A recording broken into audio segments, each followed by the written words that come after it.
Welcome back, everyone. JAYBONE here for Smash This Podcast. Late on a Monday, we got all these comments in here about the Nick Gage one. No spoilers. No spoilers. I have not watched it yet. I am looking forward to it, though, because there's a lot of stuff going on. Lot of stuff with Nick Gage going on right now. We'll talk about that just for a minute. Because Chris Van Vliet, if you guys don't watch the Chris Van Vliet interviews, you really should. You really, as a wrestling fan or sports entertainment fan, whatever you call it, you're really doing yourself a disservice by not listening to his interviews. He really gets some good ones in there. He really does. Mr. Fretz, what is up? Welcome. But yeah, he just interviewed Nick Gage, and there was just the Nick Gage Dark Side of the Ring, and apparently Moxley attacked Nick Gage after a GCW show in Las Vegas. Just Saturday night, I believe. Front Row Bill was there from TNI. He was there. So I can't wait to hear any comments about that and see hear what he saw there. So yeah, a lot of little things going on in the world of Nick Gage. His name is really starting to get noticed. And yeah, I can't wait for that one. I almost watched it today, but I wanted to rewatch this one and take a few notes on it before I jumped in here and started my reviews of season 3, Dark Side of the Ring. We're going to be covering episodes 1 and 2.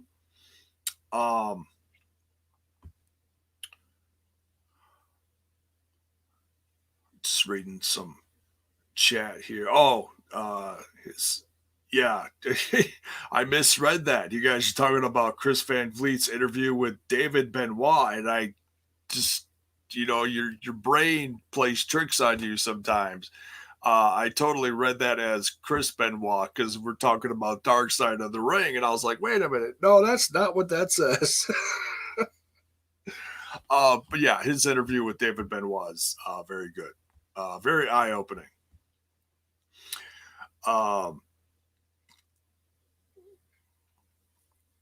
So yeah, and yeah, I get that, Mr. Fretz. He says Gage is someone I have zero interest in. He's very lucky to be alive. Look, and that kind of wrestling is not everybody's cup of tea. I get that. I totally get that. It's not really my cup of tea too. I very rarely watch stuff that violent. But he has a very cult hardcore audience, and it's growing. It really is. So but yeah, so enough about Nick Gage. I'll get into that more when I watch and review that episode, hopefully within the next week. I'm going to try to stay on top of them, even if it is like a couple days later or whatever. I don't want to stray away too far because I went on the Vice TV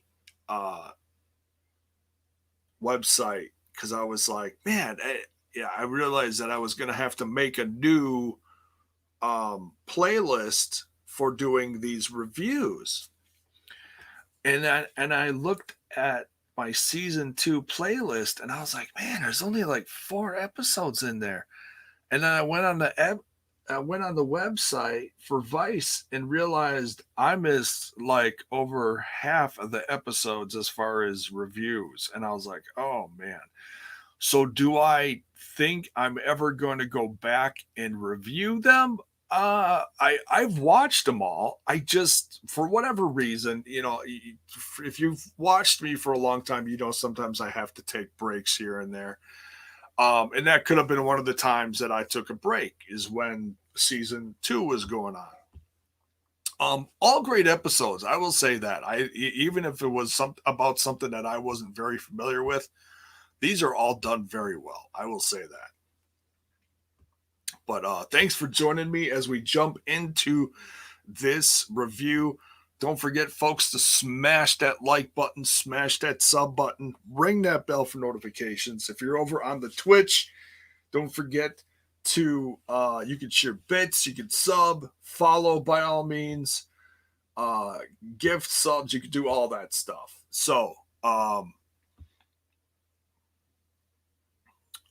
Zach Bonner for holding it down for the Twitch audience, much appreciated. The biography series are cool too. Yes, the biography episodes are great. I watched the Shawn Michaels one late last night.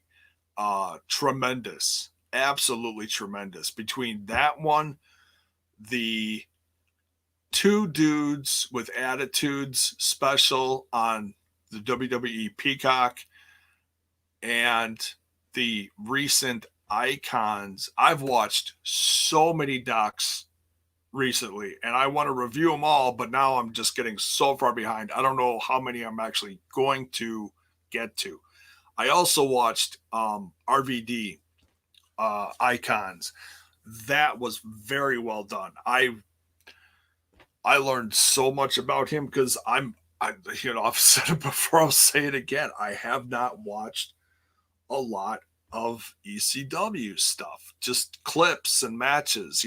Do I want to sit down sometime and from start to finish watch the whole ECW thing? And hell yeah, I might even review it on here. Hell, I would even bring in friends to do it if they were willing to, sit with me and review them. But the RVD story is tremendous. It just made sense, especially after putting him in the Hall of Fame. It just was a damn shame that he couldn't. I know I'm getting off track here, but it was just a damn shame that he couldn't have that Hall of Fame moment in front of an actual audience and not just a sound of an audience. Very sad. So, but anyways. Review what now? We're all over the place. That's all right. It's what we do here. We get off track a little bit, but it's all good. You guys know me. All right. Dark Side of the Ring, season 3, episodes 1 and 2. We had a double here, folks. We had a double. The first episode hit YouTube, and then both episodes hit a week later as the season premiere together, like back to back on Vice TV. So I watched the first episode on YouTube, and I really wanted to review it right after I watched it, but I was like, no, I need that part 2 because I'm just gonna go nuts. Like, I don't want to like review it and then just I don't want to do that.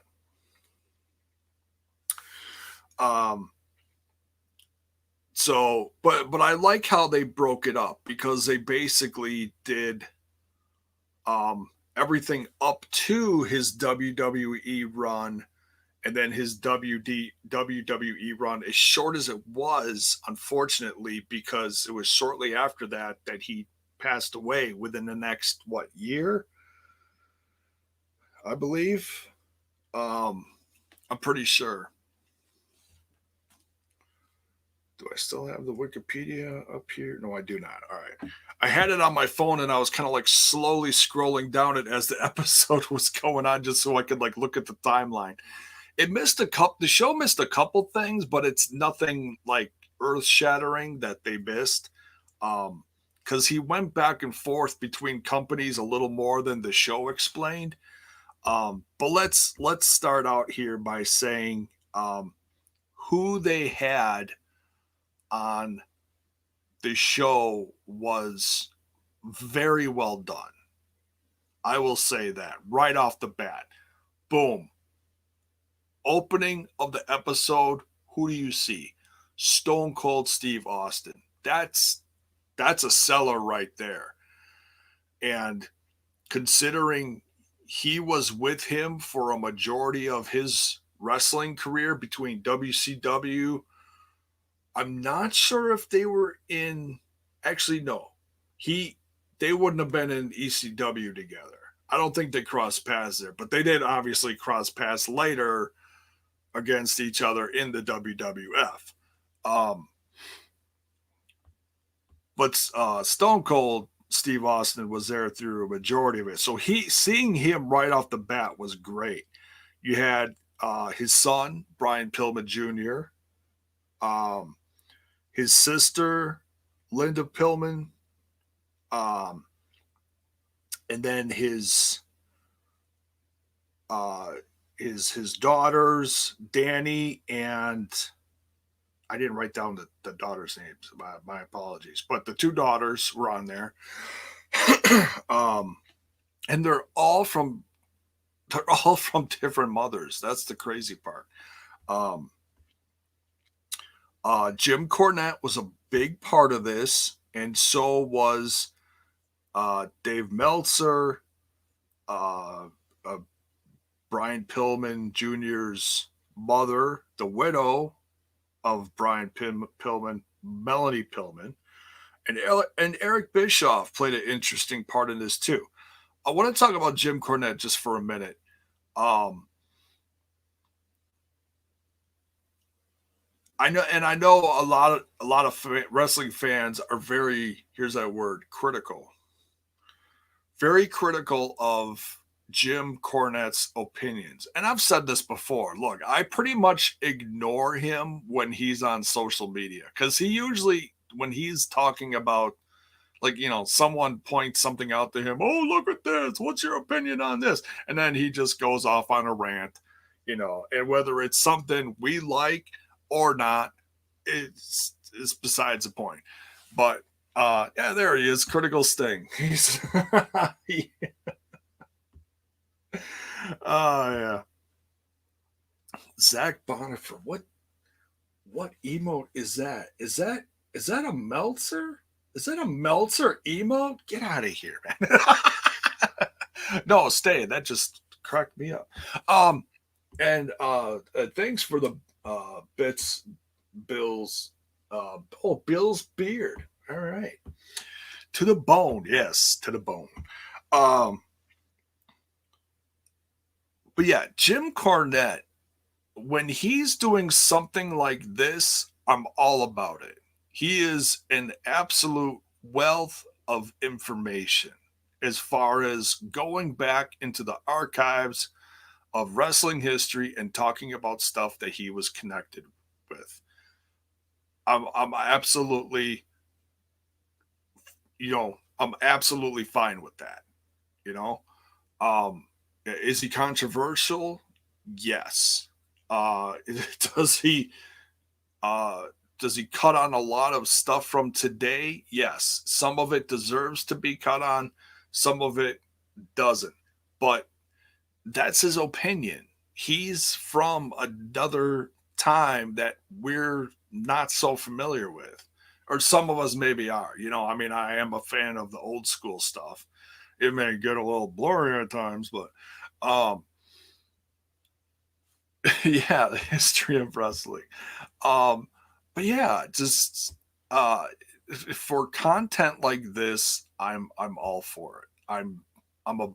This is when I am a fan of Jim Cornette. Now, do I appreciate him enough to listen to his podcast? Or no, just no.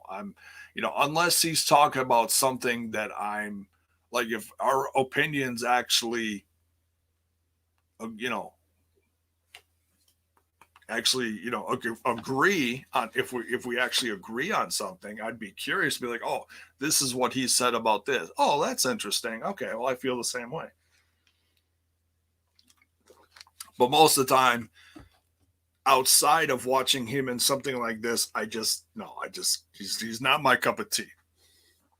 So, do I hate him? No, I just, you know, I just, I can only take so much negativity in my life, and usually he's not very kind about a lot of things in professional wrestling. So, yeah, Mark in the chat here says he's toxic to the community. Yeah, well, it's because he is so negative, you know. So, um, but like, you know, like I said, we're all allowed our opinions. You know, and he's got his because of where he came from. It was a different time, a different. I mean, wrestling was 180 degrees different back then from how it is now. You know, because of social media and so many other aspects. So it is what it is. It is what it is. But Eric Bischoff, it was interesting to hear his side of things, and also his coach Kim Wood was also a big part of this too.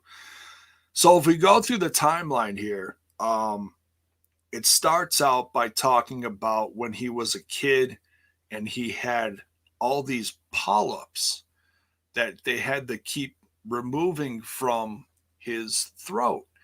And it got to the point, I guess when they discovered the polyps, I'm guessing, or maybe it was in the midst of having the polyps. That I'm not quite sure.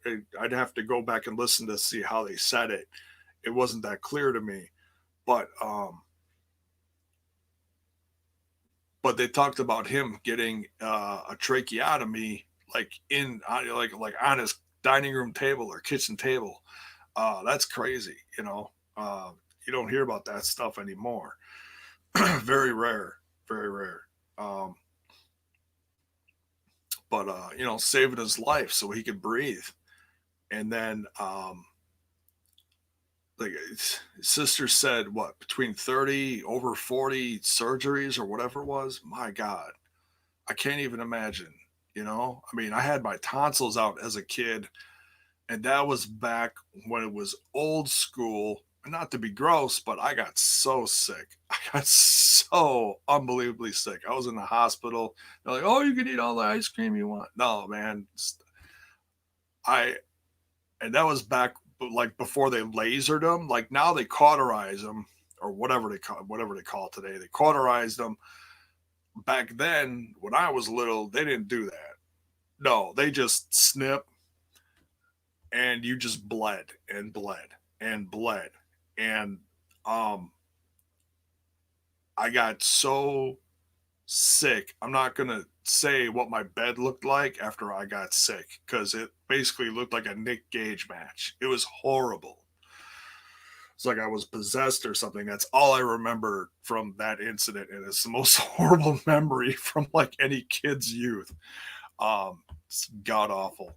So yeah, and anybody else who went through that, who's even remotely close to my age, maybe you've had some similar experience. I hope to God you didn't, but that was mine. Um, how the hell did we? Talk about the polyps. I can't even imagine, you know, going through that. Um, but you know, he it changed him. It made him more charismatic as a kid, and you know, it turned him into what he is, what he became, as I almost said today. Um, uh, it turned him into, he used that voice and his charisma in his wrestling career. There, I spit it out. Joined the Heart Dungeon after he did some football, because he did some U.S. football, and then I think he did a season of Canadian football, and that's how he ran into that coach, Kim Woods, because he used to be with the Bengals, and he just, I guess it sounds like he stayed in touch with him throughout a majority of his career, as far as kind of like, look, I guess kind of like a mentor figure, I'm guessing. I mean, obviously, coach, but um, almost seemed like he had more of a life coach kind of a relationship with him, as far as getting his opinion on what to do or whatever. Um, but yeah, Heart Dungeon, so many iconic figures in professional wrestling came out of the Heart Dungeon. And I did not realize that Brian Pillman was one of them. I should have known, because he ended up being part of the Hart family, I think, for a little period of time. I'm not positive. I could be wrong, but I'm pretty sure I saw pictures of them together. Um, but so yeah, so going from football to the Hart Dungeon, Stampede Wrestling up in Canada, and then going from there, joining WCW and flying, becoming the flying Brian Pillman. Um, and I think I vaguely remember watching him on TV when he was like as a single star. And I can't remember if it was at a friend's house. Cause I know around this time, I'm pretty sure I got away from wrestling by this time. It was like when I started high school in 88 is right around the time I kind of started getting away from wrestling. And then by like the end of high school, I had completely gotten away from it, from what I remember. I mean, I still kind of knew what was going on, but I didn't watch it as much. Like I think we still got the WrestleManias, but that was about it. But I used to watch a lot of WCW when I was real little. It was like more like the NWA / WCW. But man, I could have swore I saw some Brian Pillman Jr. when I was little, or maybe it was a little later. I'm not sure, but I know I saw it sometime back when I was, well, significantly younger. My God, teenager, I guess at that time. But they said his run in those first like between 90 and 93 was really up and down because of all the different management changes that happened in the company at that time. And that's honestly, that is no different than what happens today. Look at what was just in the news recently after the Paul Heyman firing, and he was trying to get a certain group of characters or, wrestlers on TV that he was backing. And then all of a sudden Heyman's fired, and that whole group that he was trying to, push on television, gone. Everybody just gone. And or the push was gone, I should say. Um, but I was like, yeah, that's, you hear stuff like that. And it's like, oh my God, it's like some things, like so much has changed in wrestling from back then to now. And then you hear stuff like this, and I'm like, oh, but some things haven't changed at all, really, And that's a perfect example of that. So, so yeah, those first several years in WCW were rough. And then he got put with Steve Austin in the Hollywood Blondes. And I think I vaguely remember that team back in the day. Very vaguely. And, and then years later seeing what Steve Austin became, completely forgot what his earlier run was with Pillman. Completely forgot. You know, you're like, oh my God, is that the same guy? And then you look at the old footage and you're like, holy shit, that is him. But yeah, these guys had some success to the point that they even won the tag team titles. And Stone Cold talking about their relationship together and how they came up with this and that, and man, that was just great stories. And then even starting out the episode, before it got into the timeline of things, the first thing they showed was Stone Cold holding that chain, that gold chain, because they wore the gold, and then they had the silver vests, and they're doing the camera thing, the camera gimmick. That was cool. That was cool, showing that chain, because it was just a little piece of something so special about that tag team, that their gimmick back then. Hakeem Fullerton here in the chat says Pillman is one of my favorites. Cool.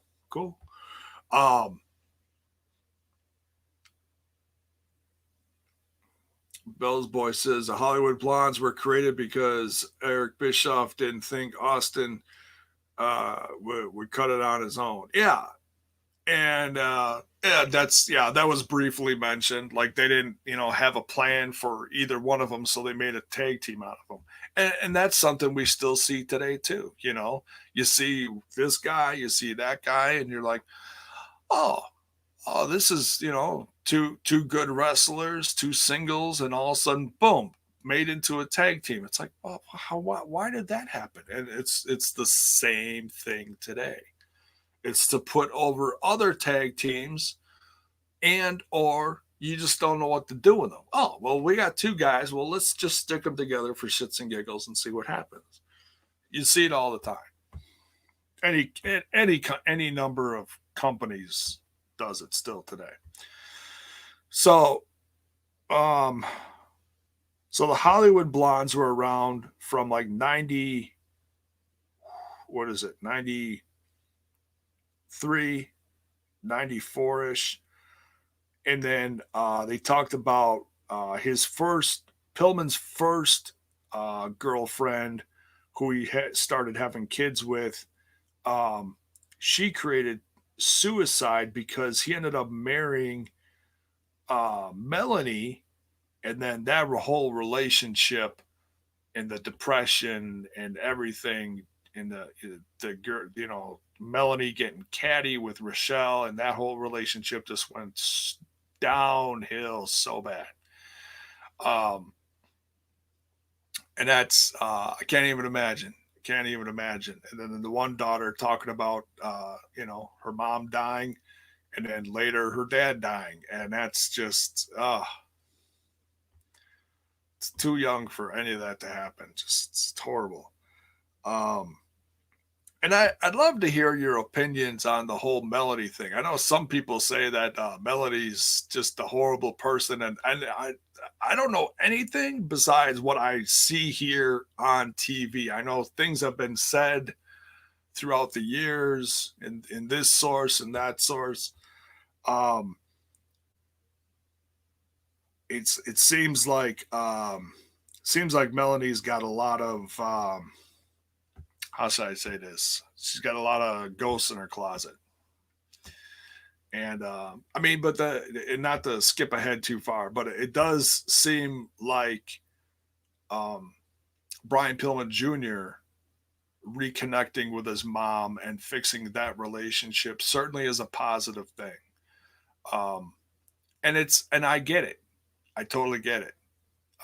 Because I've been on the outs with my mom here and there when she was alive, and on her deathbed, I forgave her for everything that happened in the past, and I knew if I didn't do that, I'd be stuck with that for the rest of my life, and that's not something you want to be stuck with. And so I get that, I get that. you know, unless unless your parents are so abusive and then you just walk away for life. That's another story. Um, but it sounded like he had a that Brian Pillman Jr. had a pretty rough upbringing with everything between losing his dad and then everything that happened afterwards. Um, but I'm getting too far ahead here. So okay, so Rochelle's suicide happens, and that really sends uh, Brian Pillman into kind of a downward spiral. Throws himself into his work and kind of creates a new character called the Loose Cannon, and it's created soon after, I guess you could say soon after the Hollywood Blondes broke up, because obviously he's trying to get over, he's trying to create something new. Um,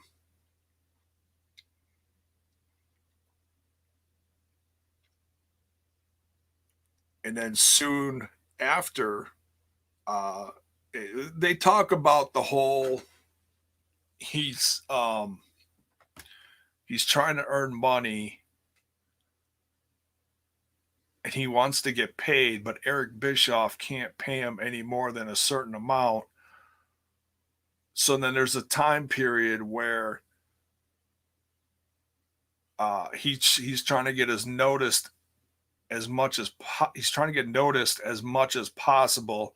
Talks about him going to ECW and that whole really breaking out the loose cannon, uh, that gimmick.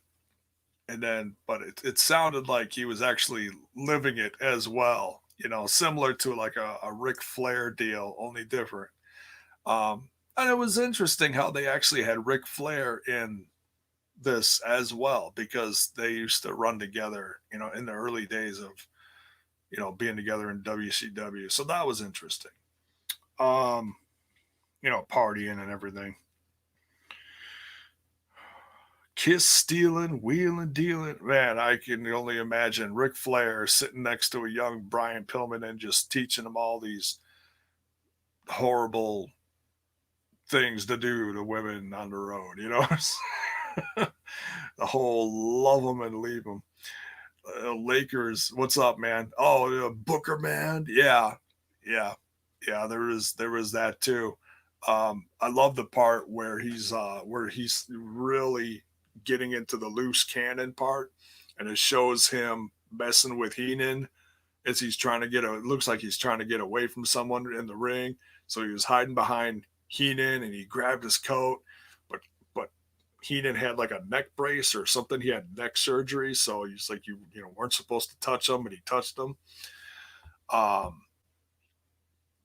so Heenan got pissed off, dropped the F bomb on live TV, and then walked off. And man, that's that's heavy right there. That's I mean, for that time, it's like, oh my god, what's going on? And the whole calling Sullivan Booker man. And like they said, it's like, anybody watching that would have been like, all right, what the hell is a Booker man? Anybody who doesn't know wanted to know and had to find out. Well, you found out. That's what it meant. Um, Bell's boy, what's up, man? Says, I remember when Pillman, when he started his loose cannon persona, he damn near assaulted Bobby Heenan by the neck, which caused Bobby to cuss live on air. He was wrestling Eddie Guerrero. Oh man, that's crazy. Now I want to see that match, and not because of the Heenan thing. I saw the Heenan thing on TV. I want to see the match because I could only imagine how good that was. And that was before the injury. Let's get into that though. Okay, so he goes from WCW with the loose cannon gimmick. And the whole thing about the discussion with Eric Bischoff is like, I had to watch it back a couple times, this conversation, because it was a little confusing about how, people didn't know if it was, if he worked Eric Bischoff or Eric Bischoff and him worked together on this. People seem to think that Pillman worked Eric Bischoff. Excuse me.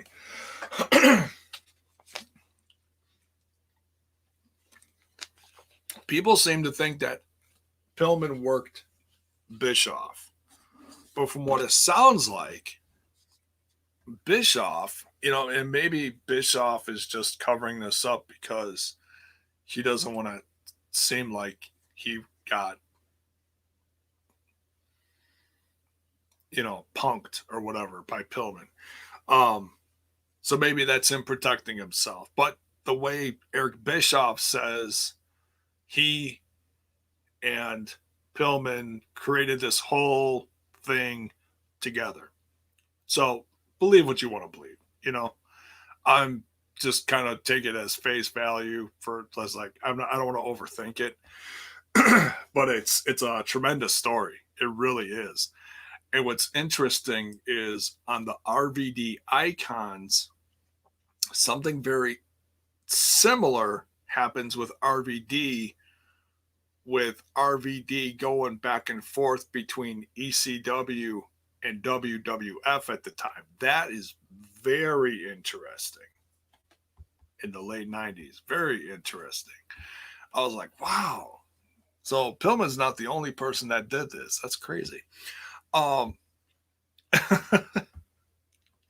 Similar but different.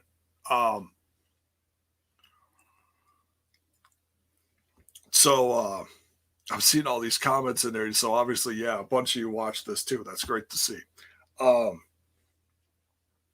yeah, ECW 1995 showing up with the loose cannon gimmick and just, man, it just looked like he was blowing people's minds with this. And with that hardcore audience, man, I really want to go back and watch some of that. Unfortunately, not all the ECW stuff is on the Peacock right now. A lot of the pay-per-views are, but the hardcore TV stuff back from the 90s, not all that's on there yet. Hopefully, in the next couple months, it'll be on there. Because, man, I want to watch some of that. I don't know when I'm going to, but it is on my to-do list. Like, I think within the next few months, I really want to start doing the whole ECW thing, depending on when stuff hits Peacock. But, as long as it gets on there. Because, I mean, they are putting more and more stuff on there, which is good to see. Especially, like I said, the two dudes with attitudes documentary about Shawn Michaels and Diesel, Kevin Nash. Great stuff. It really is. That one's a lot of fun. And it's all stuff that I'm learning about that time because I wasn't watching it at that time. So it's just me learning about more stuff from the Attitude Era or just before the Attitude Era. Great stuff. Good story. I highly recommend it. If you're as Mark says, on that cock, if you've got the Peacock for WWE, go watch that Two Dudes with Attitude special. In fact, they even just put out some merch for that too, so they're really behind that. So yeah, ECW 1995. He's not there very long. He's there like less than a year, and then he's in the process of going to the WWE, right between things, almost. And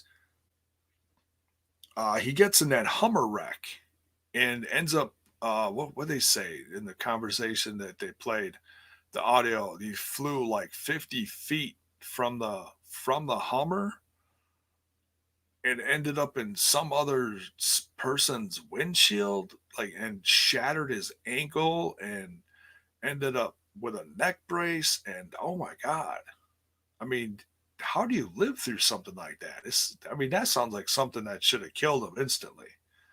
That's insane.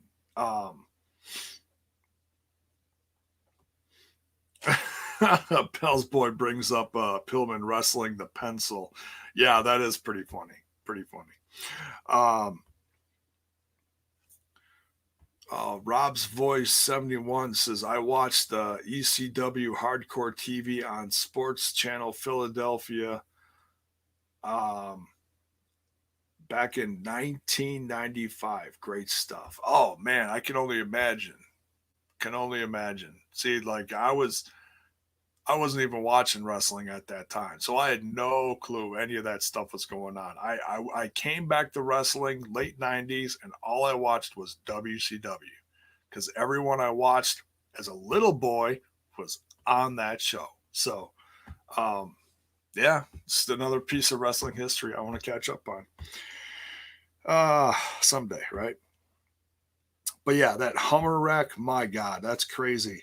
He was in a now it doesn't. I read this on Wikipedia. Of course, now you got to sometimes take Wikipedia with a grain of salt, depending on what you're looking at. But it said, and I don't think it said on the documentary here, but he was in a coma for a week. He was in a coma for a week, woke up, and and had the broken neck or whatever, shattered leg. He had that pin sticking out of his lower leg. I mean, my God, that's crazy. That's just crazy right there. I can't even imagine. And what's even more crazy is he signed a deal with the WWF in 1996 in that condition. Unbelievable. I mean, they really took a chance on him. I mean, no company today would take a chance on anyone like that today. Never.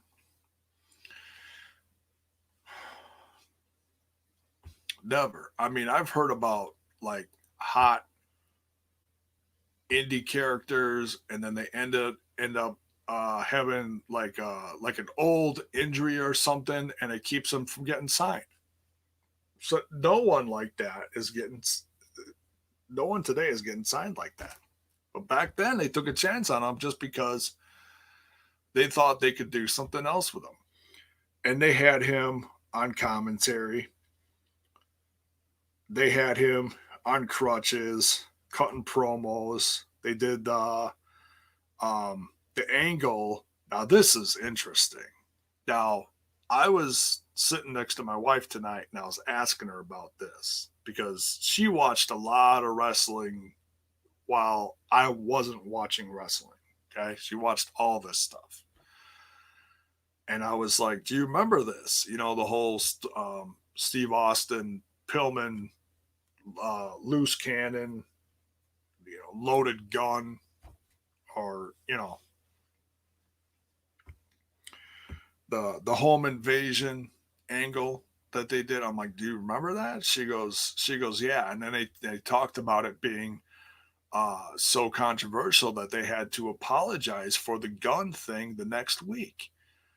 And I said to Tracy, I said,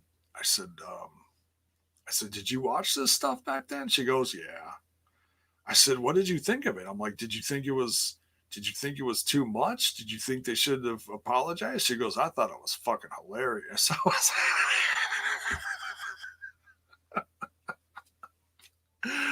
was like, "Oh, that's my wife." Look, gotta love her. Um, so yeah, she wasn't one of those people that was like, "Oh my God, call the sponsors." I mean, that's what the spot. You piss off the sponsors, you lose your sponsors. You lose your sponsors. No one wants to advertise during your show, and boom, you lose your show. You lose your spot. So of course you gotta apologize for shit like that because somebody does something and it snowballs from there. We've seen that more than once throughout wrestling history. But yeah, crazy, crazy stuff. Um, And then very shortly after that, he's he starts wrestling again, but he's not healthy. Melanie talks about him still um, wrecking rental cars because he's passing out behind the wheel. He's too pilled up between muscle relaxers and pain stuff. Um, so sad, so sad, and that's I'm sure that in part of just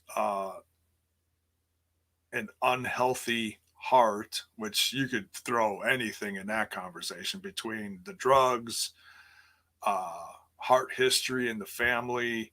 You just ball it all together in one big pile of horrible, you know. Um,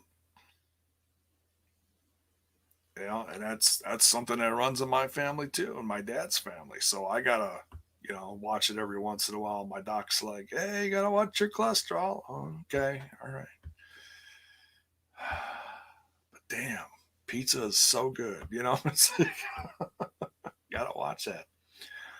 Um, and even the whole pills thing. It's like I know I'm gonna be on stuff, for pain relief for my back for the rest of my life, and it scares me. It does. So I know I can't overdo it, no matter how bad my back gets. I mean, I got good days with my back and bad days with my back, so I totally get the whole, you know, um, you got to take pain meds even though you don't want to. You just got to be careful with how much. Um, but that has changed so much in the last 10 years. I mean, back when I had my first surgeries 10 years ago now, which is really hard to think of it as being 10 years ago now. It's crazy. Man, my doctor gave me like a bottle almost as big as this full of oxys. They don't do that today. You can't even get oxys now. And if you do, you get like 10 of them in a bottle. Um, so yeah, it's it's tragic what happened to him, but it's also very eye opening as to what was really happening at that time. You know, had they been more lenient with things like marijuana and things like that, then maybe these, you know, pill incidents wouldn't have blown up. Um, marijuana is so misunderstood. I mean, obviously, it can it can wreck you, but it can also really help you. It just depends on how you do, how much you do it. If you take it medicinally, God bless you. And I know a lot of people that do, and I've known people that did it to the point where they were just gone, completely gone as individuals, and that's sad. And that's sad. Um, Obviously, that's a case of overdoing it. But um, so very sad with the death of Brian Pillman and how that happened. Tragic, and even more crazy what happened with Melody, putting Melody on WWF TV right after he died. That I didn't dig that. That wasn't right. And hearing what they did with that just not cool, not cool. Um, in my opinion, not cool. To pop a rating for stuff like that, that's not cool. But and then it goes from there, switching gears, talking about his son, who had a conversation with Stone Cold. Stone Cold had one of Brian Pillman's old weight belts, gave that to Brian Pillman Jr., and Brian Pillman Jr. took that as a sign and he started training. And he's really turned into a great, great talent. He and Griff Garrison, if you do not know, are tearing it up in AEW. And oddly enough, in a couple days, on Wednesday, Brian Pillman Jr. and Griff Garrison are going for the AEW Tag Team Championships. Excuse me. They're wrestling the Young Bucks. So that's pretty cool. That's pretty cool. I've had the pleasure of meeting Brian Pillman Jr. when they were in town here, not too far from here, back in summer of 2019 with MLW, and back when he was running with that version of the Hart Foundation with Teddy Hart and oh God, what the hell is his name? Harry Smith. Damn. Smith Jr., whatever, I can't think of his name. You know who I'm talking about. And hey, none of them are with MLW anymore. But that run was fun. I enjoyed that a lot. I got to meet them during that and got a picture with them. And Harry Smith Jr. It is Harry Smith Jr. Okay. Yeah, that didn't sound right when I said it. Or Davey Boy Smith Jr. Yes, there we go. That's more what I call him. But anyways, yeah, and we're not going to get into the whole Teddy thing. That's not the right time, the right place for this. But even the short period of time that I got to spend that day with Brian Pillman Jr., I could tell that he was a good guy. You know, treated his fans nice, and made a fan out of me because I believe during that set of tapings he wrestled Hammerstone for what was to be the new what I'm trying to remember what title Hammerstone won, and I don't know if he still has it. I don't think he does, but it was like a mid card title, kind of like their Intercontinental Championship. I can't remember what it's called, but it was Hammerstone versus Brian Pillman Jr. And they put on a hell of a match, you know, and that really made me a fan of his. The national title, yeah. Oh, he still has it? Oh my goodness, that's crazy. He's had it for like almost 2 years now. Wow, that's wild.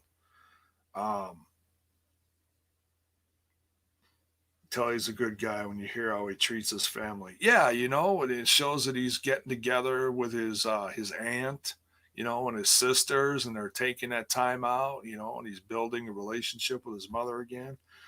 Yeah. Oh, Mark throwing shade.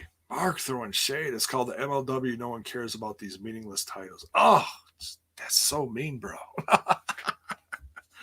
Bro. So yeah, just a really well. Watching both these parts just reminds me, number one, how much I missed the series. Number two, and how well these are shot and put together. I can't wait to watch the Nick Gage one just because there's so much stuff going on with him right now. I can't wait because I mean I've seen matches of his, and I've seen a couple clips of interviews and stuff, but it'll be great to like see because this interview he does with Chris Van Vliet is like an hour and a half long or something like that. And I was like, oh my God, they must really dive into the shit. So I can't wait to hear how he is with that and how he is with Chris and just how he comes across. Because usually when he's on camera, dude, he is just 200% in your face, no fucks given. Crazy. So, but yeah, if you have not watched Dark Side of the Ring season 3 episodes 1 and 2, the Brian Pillman story, highly recommend it. I learned so much about someone who is he's not talked about enough, I don't think. I mean, he's really iconic. If you want to if you watch this special and it inspires you, I'm glad maybe not the proper way to put this, but I pulled the trigger the other day. I I bought the Brian Pillman micro brawler off of Pro Wrestling Tees when they ran that special for the week. I literally did it down to the last minute, and I ordered it, and it's coming later this year. So I'm glad I did. And then just days later, they dropped the special on the RVD, Sandman, and Sabu micro brawler 3-pack. And I'm like, killing me. Just killing me. Because I was like, man. And then almost simultaneously is when New Jack passes away. And I was like, oh my God. Too much. Just too much. But yeah, if you want to get some brand new hot Brian Pillman merch, go to Pro Wrestling Tees. He's got a store on there for the first time. It coincides with Dark Side of the Ring. But there's about 3-4 classic looking tees on there for the loose cannon. And also I think there's even a Stone Cold Brian Pillman shirt with the Hollywood Blonde. So hey, if you're a fan of the Hollywood Blondes, they got a shirt on there for that too. And in the same conversation of Pro Wrestling Tees, I did find out that there is a GoFundMe for Jerome Young, New Jack, who passed away. You can go to New Jack's socials. It's shared on there. And Pro Wrestling Tees now has New Jack tees. And apparently 100% of the proceeds goes straight to the family. So, hey, you want to get some cool New Jack merch? If you're a fan of him, you want to help support the family going through an unbelievable amount of stress right now, going through what they're going through right now with the loss of New Jack. Get a t-shirt,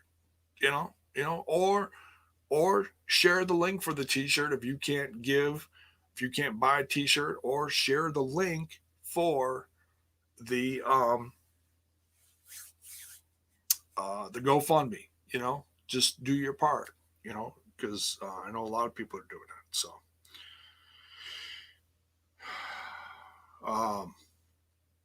So yeah, that's about it. Thank you so much for joining me on this. Can't wait for the rest of the season to roll out, because it sounds like it's just going to be a crazy good season between Ultimate Warrior, Nick Gage, so many other things coming up. I can't even remember what I all saw on the list, but most of it I saw, and most of it I recognized. I mean, there's a few things on there I wasn't familiar with, but just the way these are all done, it's all so well done. So you know what to do. On your way out of here, smash that like button, smash that sub button, ring that bell for notifications. Why? So that you know when more of my content hits your screen. The merch link is also in the description. Get yourself some fresh STP merch. You got tees, you got hoodies, you got tanks, you got mugs, you got buttons, got bone down. Oh, I don't have a bone. Well, you got caps, you got bandanas or bondanas. And also, a new way to help the podcast is buy me a coffee / smash this pod. The link is in the description, and 100% of that comes directly to me. It's not like where you donate something on another site and only a portion goes to who you're trying to give money to. So if you want to help support the show, that's a great way to do it as well. So yes, Time Machine Tuesday tomorrow night. We're doing numbers NWA. What is it? Mark says 69. We're doing 669. We're doing episode 69. Quite the crazy time in NWA TNA right now. So join us for that over that other little podcast called Total Nonstop Impact Talk for Impact fans. We'll see y'all mañana. Have a good rest of your night, y'all. We'll see you later. Bye.